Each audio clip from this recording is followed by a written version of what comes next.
sa palette, dans son tissu vocal, mais elle a relevé le défi avec courage. Et Julie n'a pas remporté l'immunité, mais elle a déjà une belle surprise cette semaine, car elle a été invitée par Patrick Bruel à le rejoindre sur scène demain au Zénith de Dijon pour chanter avec Patrick qui sera également à Lyon le 20 novembre. Ça va être top avec Patrick Bruel, profitez de ces moments. Venez vous asseoir, bravo Marine. Julie a peut-être le trac pour demain, mais 3 autres élèves l'ont aussi. Et c'est très serré ce soir. Alors, on revient à mon petit bouquin. Alors, le bouquin. Le bouquin, à vous de deviner de qui je parle en lisant uniquement cette petite histoire. Une histoire qui se déroule à 2h30 du matin. Impossible de dormir. Olivia et Cécile papotent dans le noir. Jean-Pascal et Jennifer, assis sur les marches du château, en font de même. En fait, Jenny déprime grave. Et si personne ne voulait d'une chanteuse rondelette? Elle regrette sans doute de ne pas avoir eu la patience d'attendre le dîner et de s'être fabriqué vite fait un sandwich jambon cornichon mayonnaise. Mais ni la honte ni les regrets n'ont jamais fait perdre un gramme à qui que ce soit. Jean-Pascal, JP, la prend dans ses bras et la cajole. Plonger ou ne pas plonger? Telle est la question. Et Mario, véritable pour ce crime, lui conseille de n'écouter que son cœur. Avec ça, elle est bien avancée. Comment fêter sa bonne humeur retrouvée? En savourant une bonne assiette de frites incorrigibles. À en juger par le rythme d'enfer que Vincent et Kamel leur font mener à tous. Jennifer finira bien par faire fondre les kilos indélicats. Et puis si elle était si monstrueuse que ça, Carrie ne l'aurait pas baptisée Minnie? Tout le monde sait que la femme de Mickey n'est pas un thon. Il est vrai que Karine vise également le look top modèle et qu'elle est aussi un peu de marche avant d'y parvenir. Mais ses yeux myosotis, son sourire de nacre et son nez mutin font oublier les petits kilos non désirés. À défaut de pouvoir agir immédiatement sur sa ligne, ce nutritionniste de malheur s'en chargera. Ça sera fait. Il est superbe. Je termine. Il est superbe ce château. Mais il est temps qu'elle se sente un peu chez elle ici. Dans le salon, dans sa chambre à Nice, il y a des photos partout. Jennifer a été mitraillée pendant toute sa jeunesse. Et si ça continue, elle le sera encore tant et plus. Cela explique peut-être le besoin et le plaisir qu'elle prend à shooter JP sur toutes les coutures. D'ailleurs, quand il s'est aperçu que Jenny avait épinglé une photo de lui au mur, il a semblé touché. C'est qu'il est plein de sensibilité, même s'il ne le montre pas toujours. En revanche, ce qu'il montre un peu trop, c'est son côté bordélique. Tout l'inverse de Jennifer ou de Mario. Plutôt du genre soigneux. Pas comme Patrice, qui tire-bouche. Et pas comme Patrice, qui tire-bouchonne allègrement toutes ses affaires et les sème au gré de son humeur dans les couloirs du château. De toute façon, Jenny et Mario, autre point commun, aiment bien trop les fringues pour leur faire subir pareil sort. tôt ou tard, l'organisation des travaux ménagers, oui, devait revenir sur le tapis. Le ton monte entre les garçons, il va falloir que les allergiques au pec citron se fassent violence s'ils ne veulent pas se prendre des réflexions désobligeantes. Il y a du planning dans l'air. JP retient si bien le leçon qu'il range un peu la cuisine pendant que Jennifer met 2 couverts et demi sur un plateau, histoire de montrer sa bonne volonté pour se donner mutuellement du cœur à l'ouvrage. Ils entonnent en chœur Oh Happy Day. Ouais, Happy Day, ça c'est bien une façon de parler.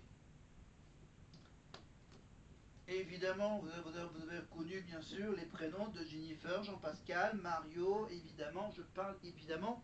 C'est un extrait de ce magnifique journal intime de la vie de château. Voilà, c'est une partie de cette fameuse vie de château qu'a vécu Jennifer, Jean-Pascal,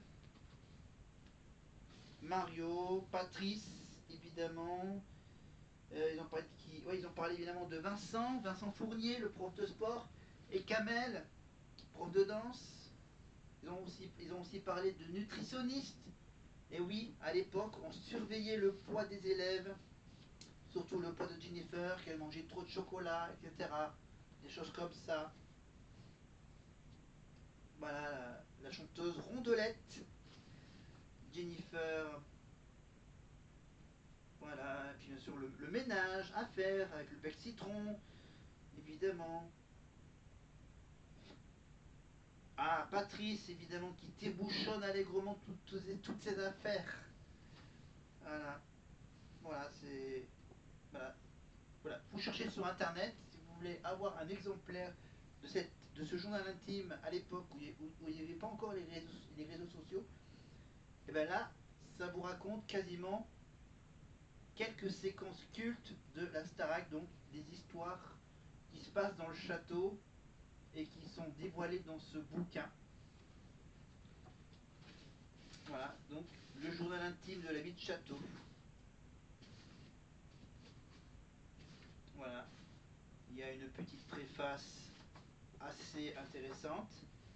Et dans ce bouquin, bien sûr, il y a bien sûr voilà, toutes les photos souvenirs. Regardez, regardez la magnifique photo de souvenir. La photo du groupe. Voilà, Jean-Pascal, comme par hasard à côté de Jennifer. Voilà, avec. Voilà, donc elle a été présente. Voilà. Voilà. Et le magnifique logo de l'époque, Star Academy, avec le fameux Starman. Évidemment. Allez. Pendant ce temps-là, bien sûr, il y a Mentissa, la chanteuse Mentissa, qui chante un magnifique petit duo avec Ebony. Voilà, et donc voilà. Dans la prochaine vidéo, bien sûr, on va vous lire un autre extrait de l'aventure Starac 1 d'il y a 26 ans, 25 ans, 26 ans évidemment, avec toujours Jean-Pascal, Jennifer, Mario, etc. et tous les autres. Mais avant ça, avant de continuer évidemment, bon ça on passe le message du père d'Ebony, évidemment, le célèbre chanteur des îles, évidemment, Thierry Cam, tout au fond de l'océan, j'irai chercher ton reflet. Pardon. Et on parle même pas de monsieur le père d'Ebony. On parle évidemment de Robbie Williams, tiens. Et oui, la question sur le tatouage de Robbie Williams, le tatouage d'une partie de la partition de la chanson All You Need Is Love. Et ben c'était évidemment, tout le monde connaît la chanson des Beatles, évidemment. All You Need Is Love. Pa, pa, la, pa, la. All You Need Is Love. Mais on va finir la fameuse carte des questions par une toute dernière question. Pour quel rôle Julie Zenati a-t-elle été découverte dans Notre-Dame de Paris? On parle de comédie musicale.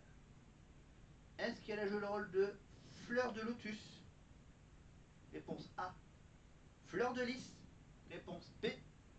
Ou est-ce que c'est fleur de cactus? Réponse C. Julie Nati, comédie musicale, Notre-Dame de Paris, quel rôle?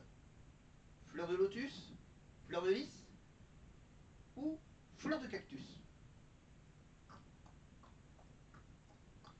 Je vous laisse un peu de temps pour avancer sur cette question. Donc on a fait le bouquin Starac, on a fait le bouquin d'Adeline. Et ben maintenant, allez, je vais encore m'amuser, mais juste avant de vous faire deviner encore un autre extrait de bouquin, on parle de Marine évidemment. Lors de cette semaine spéciale surprise, des choses se sont tramées au château. J'ai quelque chose à te dire. Comme c'est le prime des surprises, les surprises fusent dans tous les sens. Ouais. Tu es notre complice à partir de maintenant. Parce que ce n'est pas toi qui vas chanter avec Marine, c'est la chanteuse de Bossy. C'est Bess Tito. Waouh, incroyable. La folie. Marine, elle est pas prête du tout. Je sens qu'elle va être vraiment super contente. Bellito, quand même, c'est là, quoi. Ah, mais j'ai hâte. Oh, c'est ouf. La surprise est tellement gigantesque, voilà, que il faut le dire à J'ai dit à personne que je jure. Moi, tu sais, bouche cousue, là. complice. Waouh. Je me dis que malgré le fait que je sais que je vais pas faire cette presta, il faut que je prouve à Marine que je suis à fond, qu'elle se doute de rien.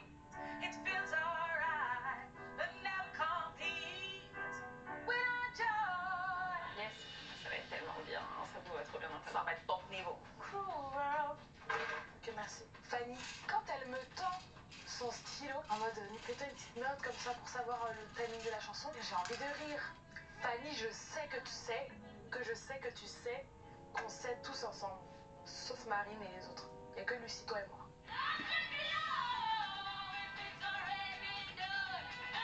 Après avoir travaillé la chanson aux côtés d'Ebony sans se douter de rien,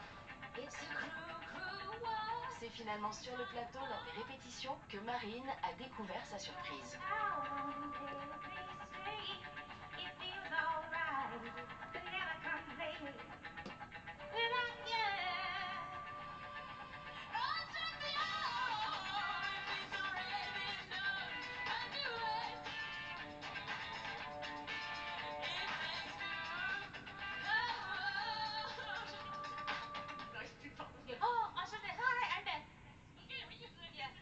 J'ai entendu du coup que c'était That's surprise!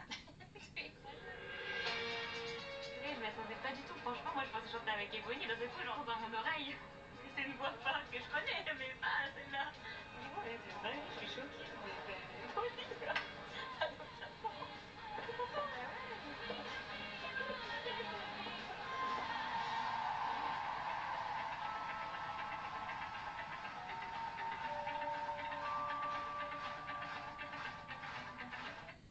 Voilà, alors je suis en train de...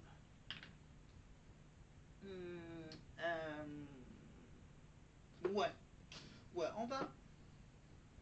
Non, finalement, je vais pas vous faire deviner si... Non, je vais pas vous faire deviner.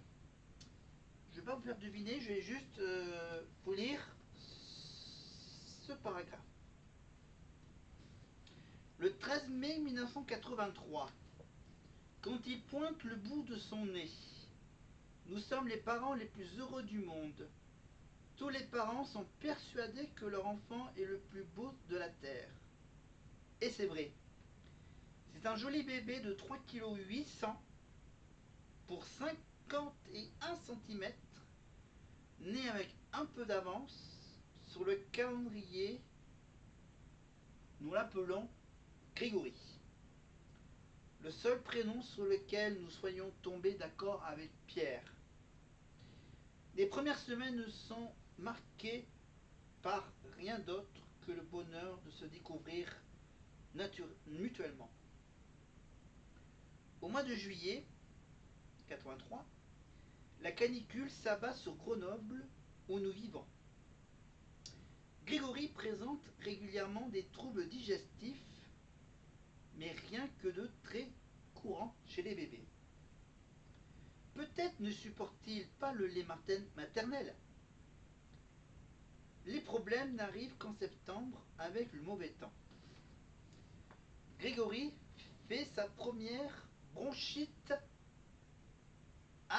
asthmatiforme. Là encore, ce n'est pas le seul enfant à qui cela arrive. Sauf que pour lui, les traitements par antibiotiques ne suffisent pas.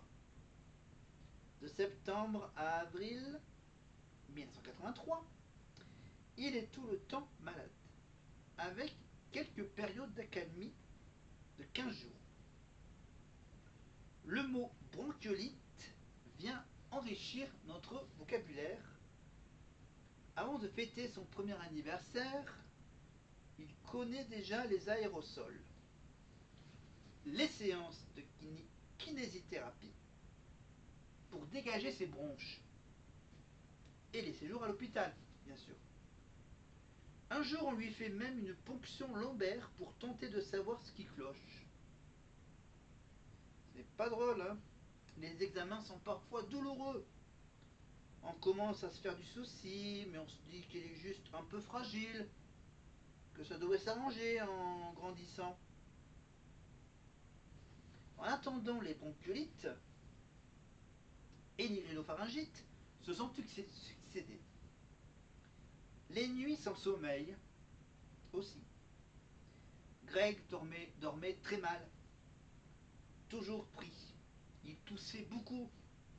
Il se réveillait, pleurait, finissait par s'endormir et se réveillait à nouveau.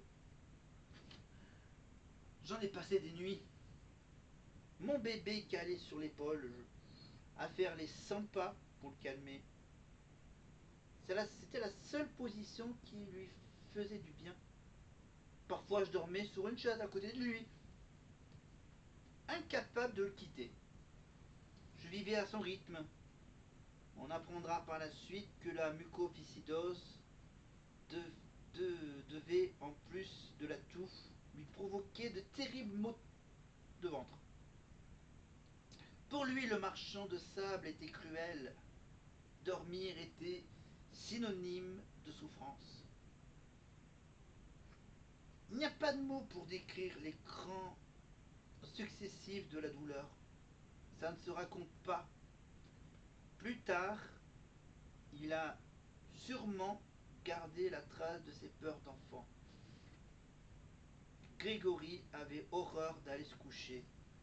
Vers 11h ou minuit, il pétait la forme et il débarquait dans notre chambre, s'asseyant en tailleur sur notre lit et nous empêchant de fermer les yeux pour qu'on l'écoute.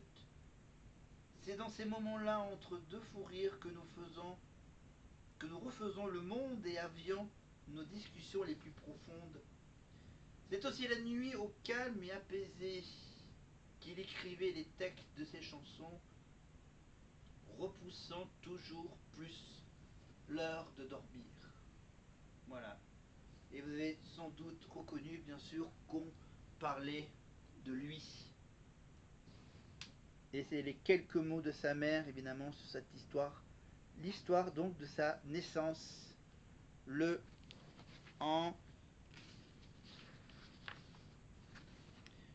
13 mai 1983. Voilà, sous le regard de ses parents, donc, toute la souffrance qu'il a vécue au début, à sa naissance, à l'hôpital, avec les séances